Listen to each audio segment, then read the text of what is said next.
Hello guys, in this video I'm going to show you how to sell items in the Vinted app.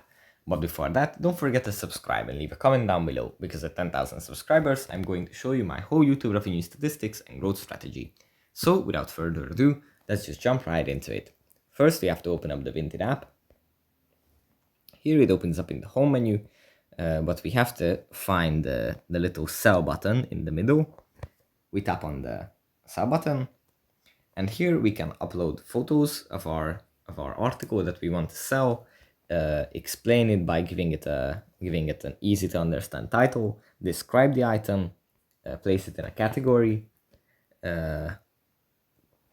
give it the brand that it is, give it a condition, what kind of quality it is, and then set a price.